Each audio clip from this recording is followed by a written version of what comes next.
avec l'Assemblée du budget. Donc, ouverture de la séance donc à 20h30. En point 2 de notre séance extraordinaire, on a l'adoption de l'ordre du jour. Donc, la résolution est d'approuver l'ordre du jour de la présente séance extraordinaire telle que déposée par la greffière adjointe, donc qui fait la proposition. M. Berthiaume, appuyé par M. Leblanc. Est-ce que le vote est demandé? Donc, c'est adopté. En point 3, donc, on a l'adoption du budget pour l'exercice financier 2025. Donc, je vais vous présenter, lors de la séance extraordinaire, les prévisions budgétaires de la Ville de Sainte-Anne-des-Plaines pour l'exercice financier 2025, lesquelles prévoient des revenus et des dépenses de l'ordre de 30 852 600 $.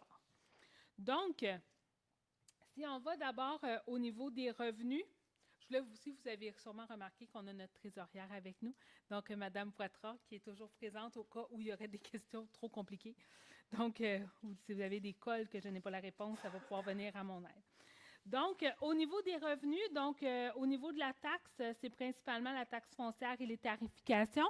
Donc, les principaux écarts, vous voyez qu'on a une variation de 389 100 $ qui est principalement expliquée par une augmentation du taux de taxe foncière de 2,8 % et les nouvelles valeurs. Donc, ça fait 638 130 $ d'augmentation. Par contre, au niveau des revenus, cette année, nous n'avons plus les insectes piqueurs, donc on a une économie de 333 700 $, ce qui est en gros là, les principaux éléments. Là, je ne vais pas tous vous les dire, mais c'est les deux principaux montants qui fait qu'on a une variation de 389 100 $. Au niveau des compensations tenant lieu de taxes, donc c'est principalement au niveau, donc ça c'est le pénitencier, principalement le gouvernement du Québec, donc l'école et les écoles et la maison des aînés. Donc, on a une baisse de revenus de 93 800 $. Donc, c'est principalement dû au nouveau rôle d'évaluation parce que vous allez voir tantôt que la valeur du parc immobilier résidentiel a beaucoup augmenté, mais le commercial n'a pas autant augmenté. Donc, pour pouvoir jouer avec les taux, il a fallu qu'on baisse certains, puis ça fait en sorte que le pénitencier, c'est 390 400 $ de moins qu'on va recevoir parce que sinon, ça faisait trop augmenter les taux commerciaux pour le reste des commerces. Donc, évidemment, il fallait faire attention. Par contre, on a un revenu supplémentaire parce que c'est la première année que là, la Maison des aînés paie ses taxes. Donc, 296 900 de plus, d'où la variation de 93 800. Au niveau des transferts, c'est principalement le remboursement de la TVQ, les compensations de collecte sélective, la compensation des municipalités rurales de la CMM. Donc, ici, on a une variation de 475 500, principalement expliquée par le remboursement de la TVQ selon la nouvelle entente de réciprocité avec le MAMACH. Donc, où est-ce qu'on a 314 800 $ de plus et la compensation pour la collecte sélective qui est 86 700 $ de plus. Au niveau des services rendus, ici, c'est l'entraide des incendies, l'éco-centre, les loisirs, etc. Donc, on a un petit montant de différence là, de 14 400 $. Donc, c'est plus des ajustements selon la réalité. Au niveau de l'imposition de droits, donc ça, c'est tout ce qui est licence, permis, mutation immobilière, droits, les carrières et les sablières, des dérogations mineures, etc. C'est ça qui rentre dans ce poste budgétaire-là. Donc, c'est une augmentation de 250 000 $ en lien avec les droits de mutation. Amendes et pénalités, c'est resté le même. Les intérêts en lien avec les taux d'intérêt, donc on a rajouté un 20 000 $. Et les autres revenus, c'est principalement des subventions qu'on reçoit. Donc, ça aussi, c'est resté les mêmes. Donc, si vous voyez ici sur le tableau suivant, donc au niveau de la répartition des revenus, vous voyez que si on additionne les taxes, les compensations tenant lieu de taxes, qui est comme une taxe payée par le gouvernement dans le fond, et nos transferts, ça représente 89 % de nos revenus. Donc, on est très, très limité dans les revenus qu'on a. Donc, on n'a pas beaucoup de variations. Donc, on dépend vraiment de ces trois éléments-là pour pouvoir financer les dépenses. Si on va justement aux dépenses, donc au niveau des variations, le premier poste que vous avez, c'est administration générale. Donc, ici, c'est la direction générale, les finances et le conseil. Donc, au niveau des variations, on a 496 100 $ de variations qui sont principalement expliquées par les salaires et les avantages selon l'entente et l'ajout d'un poste au niveau de l'informatique. Et il faut savoir, en 2025, on est une année électorale, donc il y a aussi un montant qui est alloué pour les dépenses électorales. Au niveau de la sécurité publique, donc ça inclut les polices, incendies, brigadiers et les mesures d'urgence. Donc, on a une variation de 434 000, principalement expliquée par la nouvelle entente de police qui augmente de 269 000 et l'augmentation des salaires au service incendie, 115 000. Au niveau des transports, donc ça, c'est principalement la voirie, donc tout ce qui est déneigement, circulation et transport collectif. Donc, une variation de 337 600, principalement expliquée par les augmentations de salaire et avantages selon les ententes qu'on a avec les employés. Le transport en commun qui augmente de 43 200 et nos abattages et plantations d'arbres en lien avec la grille du Frêne, ça devrait être probablement la dernière année parce qu'on devrait avoir fait le tour de nos arbres. Donc, ça, c'est pour le transport. L'hygiène du milieu, donc tout ce qui est eau potable, eau usée, gestion des déchets, protection de l'environnement, etc. Donc, on a une réduction de 208 700 $. Donc, malgré l'augmentation des salaires et avantages sociaux, les coûts supplémentaires pour les produits au niveau du traitement de l'eau potable et des coûts supplémentaires pour le traitement des eaux usées, ainsi que l'ensemble de collecte, ça a augmenté au niveau de l'élimination des matières résiduelles. On a eu 2 baisses importantes. Les insectes piqueurs, comme je le disais tantôt, qui étaient quand même 253 800 par année, et la quote-part de Tricentris que nous n'avons plus à payer, qui est 207 400 $. D'où la variation qui est de moins 4,32 %. Au niveau de santé et bien-être, c'est en fond une partie de notre quote-part de la CMM qui est en santé et bien-être. Donc, c'est une augmentation de 22 000 $ qui est liée à une partie de notre augmentation de la quote-part. Au niveau de l'aménagement et urbanisme et développement, donc, c'est tout le service d'urbanisme, mais aussi tous nos programmes qu'on a au niveau de la rénovation ainsi que le développement économique. Donc, on a une augmentation de 112 900 $ qui est principalement expliquée par toujours les salaires et les avantages selon nos ententes. On ajoute un étudiant qui va être présent l'été pour venir donner un coup de main, mais c'est surtout la révision de notre plan d'urbanisme et de mobilité qui est au montant de 84 400 $ qui explique la dépense supplémentaire. Au niveau de loisirs et culture, qui est toutes les activités récréatives, la bibliothèque, les parcs, les espaces verts, la piste cyclable, etc. Donc, on a une variation de 420 000. Encore là, presque 50 % c'est les salaires et les avantages sociaux, selon nos ententes. Mais on a aussi l'entretien du centre Jean-Guy Cardinal, l'entretien des parcs, les hausses de tarifs et d'entretien de salles au centre sportif. Et exceptionnellement, cette année, nous allons recevoir la Coupe Chevrolet au niveau du hockey. Donc, on a accepté d'injecter un montant de 24 500 $ pour l'événement, pour que nos jeunes aient accès à cet événement-là qui devrait être assez festif. Au niveau des frais de financement, donc c'est tous les intérêts et autres frais liés à la dette à long terme. Donc, on a une variation de 125 500 $, principalement liée à l'augmentation des taux d'intérêt, donc les intérêts sur la dette. Et on a une réduction au niveau des avantages sociaux futurs en lien avec le régime de retraite, d'où la variation de 125 500 $. Au niveau des affectations, donc, qui est le remboursement, principalement le remboursement de la dette. Donc, ici, on a une réduction de 110 600 $ dans les variations. C'est qu'on a une réduction au niveau du remboursement du capital et du financement à long terme des dépenses de fonctionnement. Et au niveau des affectations, on a une réduction de 573 600. Donc, on a affecté une partie de notre réserve pour le transport en commun, des affectations du surplus pour le budget, l'affectation de la classique de la mairesse et quelques autres là, au niveau de nos réserves. Donc, c'est en gros les dépenses que nous avons. Donc, pour un montant total des revenus et des dépenses de 30 852 600 $ pour vous présenter un budget équilibré. encore là, si on va à la diapo suivante, lorsqu'on regarde les dépenses incompressibles, donc qu'est-ce qu'on n'a pas de choix de faire comme l'ensemble de nos salaires et charges sociales, la sécurité publique, donc police, incendie, mesures d'urgence, dans le transport, le déneigement, l'éclairage, la circulation et au niveau de l'hygiène du milieu, qui est l'eau potable, les eaux usées, la gestion des déchets, etc., vous voyez qu'il y a une grande partie de notre budget qui sont des dépenses incompressibles, donc des dépenses qu'on n'a pas le choix d'assumer parce qu'on a des ententes, mais aussi parce qu'on a des responsabilités face à nos citoyens. Si on fait la diapo suivante, vous présente un peu sur un 1 $ investi à la ville, c'est quoi les pourcentages pour chacun, mais en termes de dollars. Donc, sans vous les relire, parce que ce document-là va être déposé sur le site Internet, donc vous aurez l'intégralité. Ça vous donne une idée un peu là, pour 1 $, c'est comment est-ce que c'est appliqué à la municipalité ensuite. Donc, si on va au fait saillant du budget actuel, alors, comme je l'ai spécifié il y a quelques minutes, l'augmentation de taux de la taxe foncière générale a été établie à 2,8 % cette année. On a une augmentation des valeurs de propriété due au nouveau rôle d'évaluation. Je vais y revenir dans quelques minutes, mais ça a beaucoup, beaucoup augmenté, particulièrement au niveau résidentiel.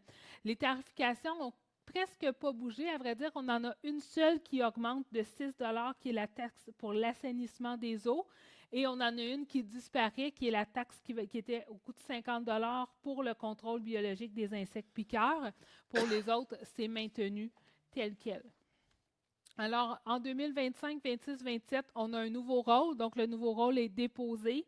Alors, c'est quoi un rôle d'évaluation triennale? Le 1er janvier 2025, le rôle vient déterminer la valeur de chaque propriété, soit le prix qu'un acheteur potentiel serait prêt à payer. Et les valeurs des propriétés ont été évaluées selon le marché du 1er juillet 2023.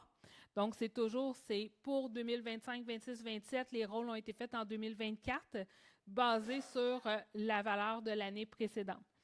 À quoi sert le rôle d'évaluation? C'est principalement pour fixer les taxations municipales et scolaires.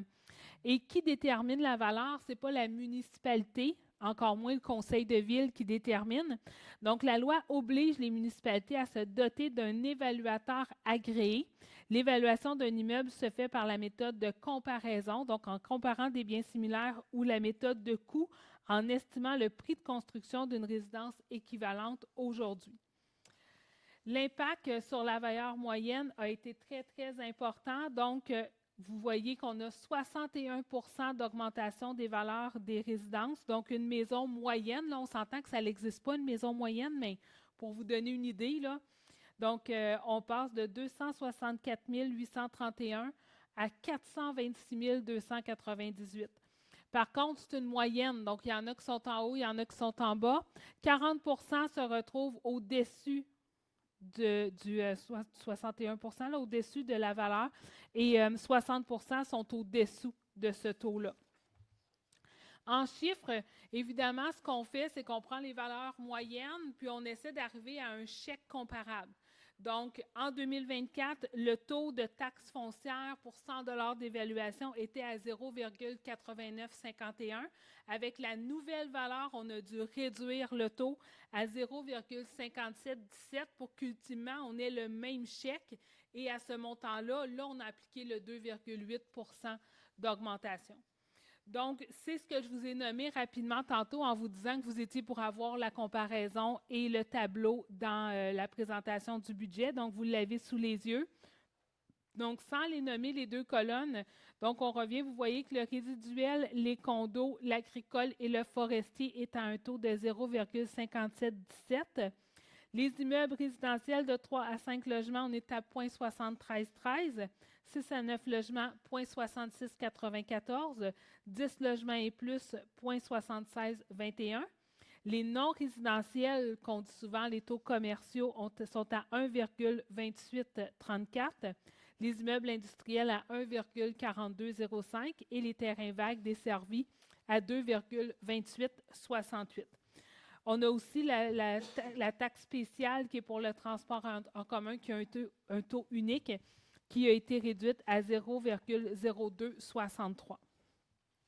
Si on regarde un exemple sur un compte de taxes, donc réellement pour l'année prochaine, pour 2025, la valeur moyenne d'une résidence établie en 2024 était à 264 831, alors que l'an 2025, elle passe de 426 298 suite au nouveau rôle d'évaluation triennale. Donc, avec les taux appliqués, les taux réduits appliqués, vous voyez qu'en bout de ligne, la taxe foncière en 2025, qui était de 2 371, serait là de 2 437, donc une variation de 66 qui est l'application du 2,8 d'augmentation. Le transport en commun, on aurait un 2 d'augmentation. L'eau, l'assainissement, l'eau ne change pas à 227. L'assainissement des eaux usées, tantôt, je vous disais dans les tarifications que c'est la seule qui augmentait, qui était de plus 6 Matière résiduelle est restée la même. Et on retire le 50 des insectes piqueurs. Donc, pour l'année 2025, une maison moyenne paierait environ 24 d'augmentation de taxes pour l'année, donc environ 2 de plus par mois. Donc, c'est sûr qu'il y a plusieurs villes que vous avez peut-être vues autour qui ont commencé à augmenter un peu plus les taux, mais nous, pour cette année, on préférait y aller peut-être un petit peu plus bas puis garder les tarifications les mêmes parce qu'il y a vraiment des rues qui ont augmenté de 100 alors que d'autres que c'est moins. Donc, ça nous permet cette année de faire un certain lissage, d'être peut-être moins agressif au niveau du compte de taxes, mais somme toute d'avoir une régulation et d'essayer d'éponger là, les endroits où est-ce qu'il va y avoir des grandes disparités. Et finalement, au niveau du programme triennal d'immobilisation, ici, je vous rappelle que le programme triennal d'immobilisation, ce sont des visions, des projections. Donc, pour l'an prochain, on est quand même assez solide, mais pour le reste, c'est toujours à voir et ça peut bouger dans le temps. Je vous rappelle que depuis 2017, le boulevard est inscrit à toutes les années. Là, on devrait le finir, qu'on est vraiment content, mais c'est toujours des éléments qui vont bouger. Même chose avec l'usine d'eau potable. Donc, on espérait avoir notre certificat d'autorisation, on l'espère encore avant Noël. C'était notre grand souhait. Mais s'il rentre plus tard, s'il y a des trucs, etc., donc ça risque de bouger. Mais par transparence, c'est important pour nous de démontrer où est-ce qu'on pense aller. Donc, si on les passe là rapidement, dans le fond, le réaménagement du centre-ville, c'est le projet de réaménager le boulevard Sainte-Anne. Les travaux à l'usine de production d'eau potable, donc vous vous souvenez qu'on a adopté un règlement de 22 millions. C'est sûr qu'il y a une partie qui va être absorbée par la TEC, donc le programme ou par Primo, tout dépendant, la subvention, elle vient de où, mais pour l'instant, c'est la TEC qu'on a appliquée. Donc, s'ils nous en donnent plus, on va s'arranger, inquiétez-vous pas. Donc, mais on a prévu, donc le solde serait à payer en enlevant la subvention de 17 371 000. Donc, on a mis un quart en 2025, une demi en 2026 et un quart en 2027. Mais c'est vraiment des projections. Là, on va voir comment ça évolue. Ensuite, le troisième projet, c'est la réfection des infrastructures de rue. Donc, pour 2025, on a la rue Hogg, la rue Richard entre Désérable et Desbouleaux et la rue Desbouleaux entre Richard et Terrien. On a le gainage de la conduite d'égout sanitaire de l'intercepteur sud. On a le colmatage de conduite d'égout sur la montée Gagnon entre Laurent-Lepage et la rue Gibson. On a le chemin Gibson qui est la section ville, donc nous, notre partie. Et on a aussi le projet de PAVL, donc qui est le programme d'aide à la voirie locale pour rectifier des courbes dangereuses, qui est à 1,3 million. Par contre, j'ai parlé avec notre député la semaine dernière, on devrait avoir un petit peu plus qu'1,1 million pour payer cette facture-là, mais comme on n'a pas encore la confirmation, puis même si on l'a, il faut quand même emprunter, puis après cette partie-là, c'est remboursé ensuite par le gouvernement. On l'a mis. Ensuite, au niveau, le quatrième projet, c'est les nouvelles infrastructures. Donc, c'est la nouvelle rue à l'est de la montée Gagnon. Donc, un montant de 7 875 000 qui est prévu. C'est sûr qu'il y a une partie de ce coût-là qui va être assumée par le promoteur ainsi que par les riverains. On a aussi l'ajustement du poste de pompage à Belle. Donc, on a le cadre du projet qui est inscrit au PTI pour 2025. Ensuite, le cinquième projet, c'est l'urbanisation de la montée Gagnon. Donc, ce qu'on a mis là, le 200 000, c'est principalement en lien avec des honoraires. Donc, on a commencé on a même beaucoup avancé les discussions avec Hydro-Québec pour le déplacement des poteaux électriques, parce qu'évidemment, faire des trottoirs, etc., tels qu'exigés par le MTQ, ça va prendre le déplacement des lignes électriques du côté est et du côté ouest.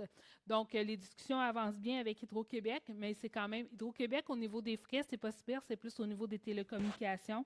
Donc, ça, on va voir, c'est un dossier qu'on a déposé, entre autres, dans les mains de la ministre Fréchette pour voir comment est-ce qu'on pouvait réduire le coût des télécommunications, qui est toujours très, très dispendieux pour les municipalités. Mais comme on n'a pas d'argent d'engager, puis pas de promesse de fait nulle part, alors à ce moment-là, on met le réel. Ensuite, le 7e projet qui est l'aménagement de parcs. Donc, on en a divers, évidemment. Là, vous voyez que c'est 2026-2027. Le service des loisirs nous dépose toujours un programme quinquennal pour l'entretien des parcs pour éviter qu'on en ait plein à faire en même temps. Donc, on fait toujours de l'entretien. 8, c'est les divers bâtiments municipaux qui sont à entretenir. Donc, ici, on a la toiture à l'hôtel de ville, la halte des jardins qui va être en partie remboursée par les assurances, l'édifice Jules Malchelos, comme on parlait tantôt, ainsi que l'achat d'une génératrice pour le centre Jean-Guy Cardinal. Le 9e projet, c'est l'acquisition et le remplacement de véhicules de machinerie et d'équipement. Donc, on a un VUS électrique pour le service des incendies, des bornes de recharge, 3 4x4 pour remplacer 3 unités qui sont rendues désuets. Donc, des 4x4, c'est des pick-up, ça? Les 4x4, c'est des pick-up. La benne à sel a changé, la déchiqueteuse à bois, une boîte à trancher, une remorque VTT incendie, ainsi que la lame à neige qui est défectueuse et qu'on louait. Donc, on préfère l'acheter parce qu'à long terme, c'est beaucoup plus cher de les louer. Ensuite, on a le dépôt à neige, le réaménagement du site. Donc, on va mettre une clôture aménagée et on va une clôture automatisée et on va réaménager le site du dépôt à neige qui est archaïque, ma foi. Donc, ça va faire du bien de rendre ça un petit peu plus au goût du jour, je vais le dire comme ça. Mais bref, c'est juste une clôture qui rouvre avec une boîte à mal, déclaration selon la bonne foi des gens.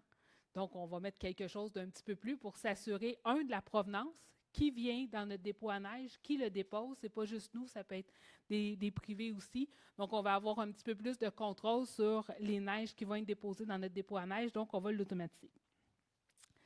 11, donc, divers équipements. Donc, ici, on a des logiciels, entre autres, pour la paix et pour la gestion documentaire, du matériel informatique, des panneaux directionnels au parc des Méandres, une application donc qu'on va mettre pour notre portail citoyen, l'informatisation des véhicules et de la prévention incendie, des appareils respiratoires pour les services incendie, des compresseurs à eau pour le service incendie, des panneaux afficheurs de vitesse. Donc, il y en a plusieurs qui ont pris. On les avait tous achetés en même temps avec une subvention du MTQ, puis ils sont tous morts à peu près en même temps, mais les citoyens l'apprécient, donc on va en racheter quelques-uns. Le changement de la pompe de recirculation de l'Actiflow, c'est très précis, hein? Des détecteurs de gaz et des changements HMI au poste principal. Ça, je ne sais pas c'est quoi. C'est quoi non, mais je sais c'est quoi le poste, mais les changements HMI, en tout cas, c'est des machines, là. C'est une machine au poste de pompage de la première avenue. Mais je ne pourrais pas vous expliquer qu'est-ce qu'elle va faire. Et les remplacements des vélos électriques qu'on a commandés tantôt, qui lui aussi va être nous remboursé par les assurances. Ensuite, la mise aux normes selon le plan signalétique. Donc là, on est rendu en 2026-2027. Donc, tranquillement, on a un plan signalétique pour avoir toujours la même signature visuelle. Donc, il y a certaines affiches qui vont être changées. Par exemple, l'affichage dans les parcs, on a l'affichage des différents bâtiments municipaux. Donc, on essaie de toujours en faire tranquillement. Et finalement, la création d'un milieu humide. Donc, ça aussi, on devrait avoir une bonne partie en subvention, possiblement même la totalité, qui va être adjacent au parc des Méandres. Donc, c'est l'ensemble de notre PTI que je vous ai présenté. Et je crois que ça fait le tour de... Est-ce que j'ai oublié des choses, Madame Poitras? Est-ce que ça fait le tour? Oui, j'avais bien écouté. Donc, Je vais adopter, puis après ça, on va prendre les questions, bien évidemment. Donc, la première résolution, c'est que les prévisions budgétaires de la Ville de Sainte-Anne-des-Plaines préparées pour l'exercice financier 2025 soient et sont adoptées telles que présentées. Donc, qui fait la proposition? Donc, M. Berthiaume, appuyé par M. Leblanc. Est-ce que le vote est demandé? Donc, c'est adopté. Et la seconde résolution, je dis réalisation dans ma tête, c'est l'adoption de notre programme triennal pour les années 2025, 26, 27. Donc, la résolution est que le programme des dépenses en immobilisation de la Ville de Sainte-Anne-des-Plaines se chiffrant à la somme de 49 915 000 pour les années 2025, 26, 27 soit adopté et qu'il soit confiné aux archives de cette corporation. Alors, qui fait la proposition? Donc, Mme Baril, appuyée par Mme Hardy, est-ce que le vote est demandé? Donc, c'est adopté. Donc, on va prendre une période de questions uniquement sur le budget, puis après ça, on va fermer l'Assemblée extraordinaire, puis on va rouvrir l'Assemblée régulière pour des questions sur tout sujet, mais sur le budget en soi. Monsieur Charbonneau? Tantôt, vous avez parlé, moi j'ai bien compris, d'une augmentation de la compensation de CMM pour les villes rurales. Vous avez mal compris. J'ai bien compris. Oui, Il n'y en a pas eu d'augmentation. Non. Par contre, la facture de CMM a augmenté de 22 000. Ah non, ça c'est juste une partie de l'augmentation. Elle a augmenté au total, 39 000. Et on Avez-vous appris par cœur? Non, en effet. C'est Mme Poitras, ça. Elle les connaît par cœur, ces chiffres. Mais on n'a pas eu on n'a même pas de confirmation du renouvellement pour 2025 et les années subséquentes du programme de compensation rurale. C'est un dossier qu'on pilote. La CMM n'a aucun problème, mais présentement, c'est au Conseil du Trésor qu'il y a un frein. Donc, on travaille très fort parce que pour Sainte-Anne-des-Plaines, c'est quand même près de 300 000 qu'on a mis au budget. Donc, on travaille, mais non, en effet, il n'y a aucune compensation, il n'y a pas d'augmentation de la compensation, et ça fait plusieurs années consécutives qu'il y a eu une augmentation de la quote-part de la CMM sur laquelle on continue de travailler. C'est ça. Est-ce qu'il y a d'autres questions sur le budget? Oui. Une question à propos de la gymnastique à laquelle vous avez dû vous livrer là, pour le pénitencier. Oui. Pouvez-vous en dire un peu plus long? Je ne comprends pas. Là. Vous comprenez pas pourquoi on a réduit, Comment vous avez fait ça? À vrai dire, c'est que le pénitencier est considéré comme étant commercial. Donc, le taux commercial peut pas, on a un maximum qu'on peut charger, donc c'est souvent basé sur le taux résidentiel, puis on va pouvoir le faire 2 fois, 3 fois, 4 fois selon les catégories. Donc, si on réduit le taux résidentiel, on doit aussi réduire les autres. Là, nous, on a créé 2 paliers, moins d'1 million, plus d'1 million. Si on gardait tous les commerces dans le même palier, c'était 679 000 ou quelque chose comme ça, Mme Poitras, qu'on perdait? C'était ça à peu près, là.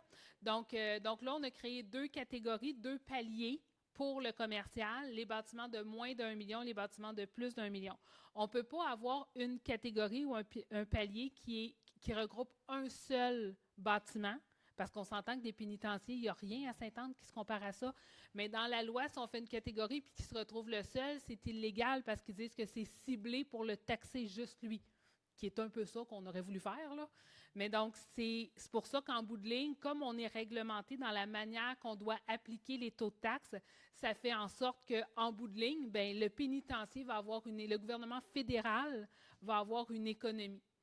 Donc, en créant les paliers, on a pu aller rechercher plus de 300 000 à peu près là, qu'on a pu aller chercher, mais sinon, on n'a pas le choix. Donc, il faut vraiment, on ne peut pas mettre, par exemple, du résidentiel à 50 sous puis du commercial à 5 $.